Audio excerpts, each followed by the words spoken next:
I mean, if you are wondering what the top headlines are, the biggest story, well, of a sporting nature, a purely sporting nature, is that Hearts of Oak have won their first game of the season. After 2 straight losses, they managed to beat Ebusua Dwarfs by 2-1. Joseph Eso and Kofi Koji, the Aveime Drogba, both of them showed prowess from the dead ball situation to win by 2-1. There were wins for Ashanti Gold as well. They won at home. Karela, they stunned Interallies. Interallies thought they had equalized, but it didn't happen. Karela went on to win that game by 2-1. So Ash Gold 3-3. Brekum Chelsea themselves are doing very well. They went to beat Asante Kotoko 1-0. Ben, we'll start the conversation from there.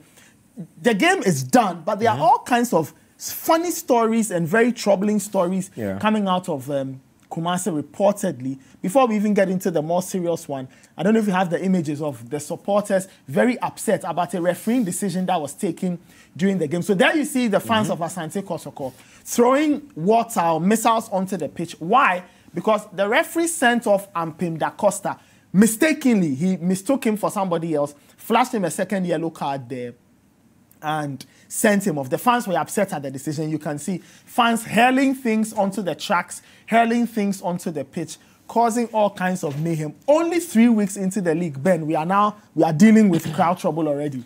Well, this is not just regular crowd trouble, because from the news that we are getting, this has actually resulted in something more fatal. And we just don't want to dabble into details because we don't have confirmed details yet. But I think that these things do happen in football, and fans need to learn one thing, that in football matches, referees take decisions where sometimes they really cannot go back on those decisions. But the first thing we need to understand is that it's a game, and it's a game for entertainment. Now, look at the situation we have on hand where people left home with the mindset to go and support the league where we are all supposed to try and bring back the love. And then somebody has probably ended up not being able to go back to where they came from because of what has happened. That doesn't make any sense. You understand? Now, what we have on our hand is a fan that was on the ground bleeding up, apparently because the referees had to be smuggled away in a tank or an armored car. I mean, does it have to come to this already? This is only game week 3. And the fans were so boisterous that they were literally hanging onto the armored car and they were demanding that the referee be given to them. You know, it's just like the story in the Bible. We are not laughing exactly, because, but you see what I'm saying? Like, the ridiculous nature. And you see, and let me just go back to, again, another incident. This time, same Baba Yara Stadium, same Kumasi set of fans. You know what happened? It was a Black Stars game. I think it was the AFCON where Thomas Partey equalized in the dying minutes. Yeah. I'm sure it was against what? DR Congo, I think Kenya. It must have been. Yes. The fans wanted to break the glass of the Black Stars bus. They wanted to attack the bus. Where does this kind of energy come from? I mean, you've paid money to watch a game. It doesn't give you the right to be violent. I'm sorry to say that authorities can do their bit by providing extra security. The FA can conscientize people on crowd trouble, but individuals need to have common sense that a referee has made a bad decision. Yes, it's irreversible. The guy has been sent off. You are incensed because your team is losing a game. But should it be the end of the world? No. And I think that our security services also should take a cue from this and should be a lot more, I think should a lot more nuanced. Approach these situations with a lot more nuance. Because look, you can't have fans losing their lives regardless of what goes down. That must be a measure of last resort. But now this has happened. This has overshadowed the football. This is the last thing we wanted to happen, where off the field trouble was clouding the on the field drama, because I would have been happy to discuss that Brekum Chelsea have beaten Kotoko and have beaten Hearts of Oak in 3 weeks. Home, yeah. But now the shine has been taking off those performances because of this. Fento Tahir is just with me. Fent, hi. Hey. Welcome to 2020. Yeah, thank you. You were keeping an extra eye on this incident in Kumasi. What have you picked up? What can you tell us? So, I mean, it's apparently the fans were very unhappy with an incident that happened in the match, which was what they perceived to be a case of mistaking identity. Ampim Da Costa, a central defender, was sent off for a second yellow card. But the supporters thought that the yellow card belonged to another player. But the reporters I spoke to who were at the game said the reason the supporters might have perceived that the yellow card should have gone to another player was because that particular player, Kwame Ampofo, he was the one that was seen confronting the referee right after the incident. So everybody assumed that he was the one who was involved in the tackle, but was indeed Ampim Acosta. So there was no case of mistaking identity. The referee knew what he was about. He was doing, and the right decision was taken, but the fans didn't see it like that. But you see, there is a bit of history, and Benjamin was touching on it, with regard to the Kotoko fans and their behaviour at the Babaya Sports Stadium, but particularly when it's come to matches involving Brecum Chelsea. I remember in 2015 when David Duncan took over, Kotoko were beaten by 3 goals to 0 at the Babaya Sports Stadium. That day, I was at the stadium. They needed an armoured car to transport the referees and the Kotoko players out of the stadium that particular day.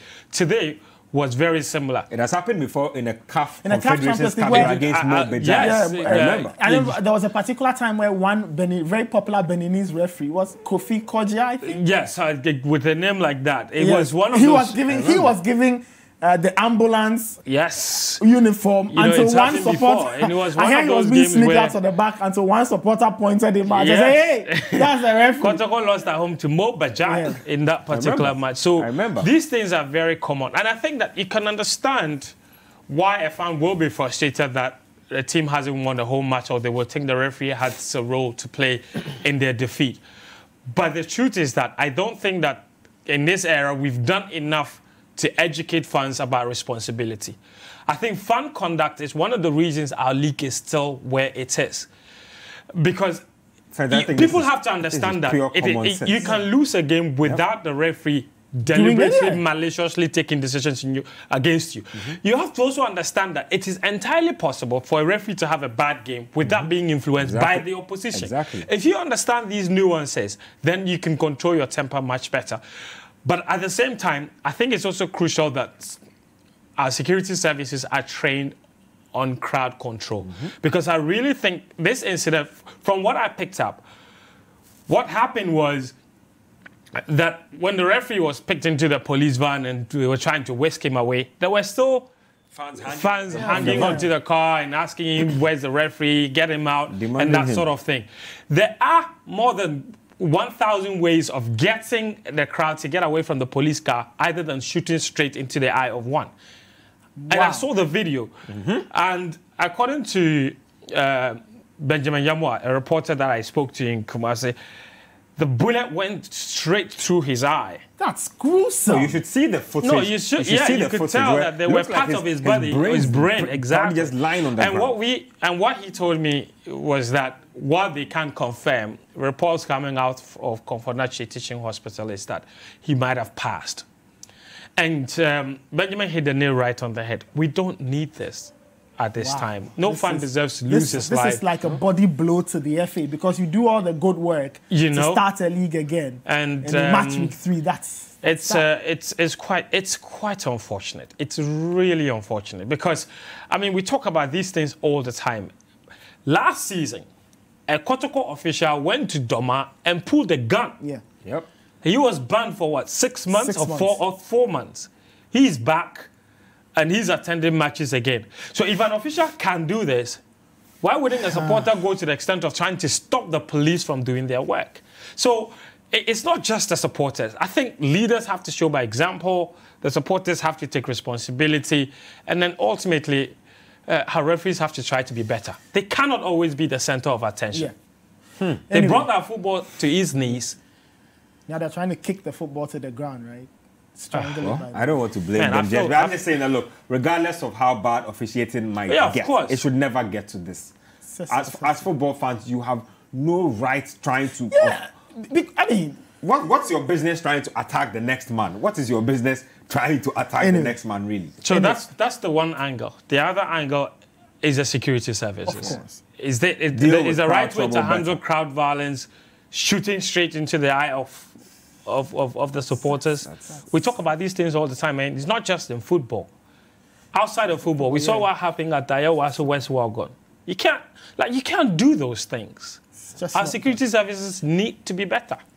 Well, that's really the troubling headline for match week 3 of the Ghana Premier League. And like we say, we could have been talking about Brekum Chelsea beating Hearts and Kotoko away from home. We could have been talking about the 2 lovely free kicks that helped Hearts win today. But we are spending time talking about crowd violence. In the year 2020, we are still struggling to understand that you can experience a bad day if you are a fan, or a referee can get things wrong. And as security service, like the guys have said, you need to do better. You cannot be getting trigger happy and misbehaving because you have arms and stuff. It's just not done. Anyways, that's interesting results, though. Sorry? Interesting results, though. Yeah. I mean, we've spoken about Hearts getting away. You were there. Just 1 minute on that. We've got to move on to other things. I thought they played really well today. They created some good opportunities, and the free kicks were absolutely lovely, world class. Seydou Adamu said it. Kofi could just go to Puskas goal of the year. But I mean, Kofi Kodja has told us what he's all about. Now he's bringing it to reality. I'm here for it. I mean, I like his confidence, but I think the Hearts team is coming together. Unfortunately for them, this momentum might not continue because they are going to Wafa on Wednesday. They play Wafa on Wednesday. And on Sunday, they are going to Dansoma. Not a good run of matches for them. Yeah, we'll see. We'll see. Maybe they need this. Yaya Mohammed. Yaya Lukaku. Yeah, top scorer already. Another brace today. He's got 5. 5 in 3 matches. 5 in 3. Brilliant. He set up the goal against Olympics here as well. Look. And now... How old is he now? Yeah, it should be like 31, I believe. Look, I think that of all the strikers in the league... I thought he would be like 35. Of all the strikers in the league, I think Yaya Mohammed does his work really well. No, he's... I think at the highlight... When you remember... I remember his time at Inter Allies. Yeah. And in that FA Cup final with Asante Kotoko, he was a handful. He's actually a really...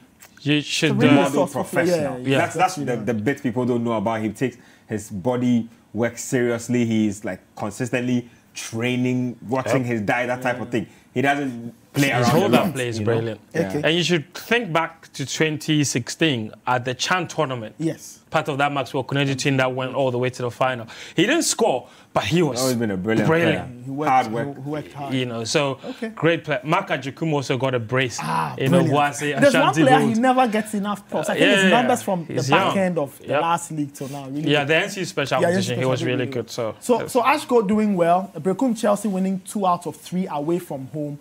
Wafa drew at Elmina Sharks. And Legon City's FC, despite all the things Dreams FC said they were going to do, they survived. They got themselves a goalless draw in Dewa at the Theatre of Dreams. All right.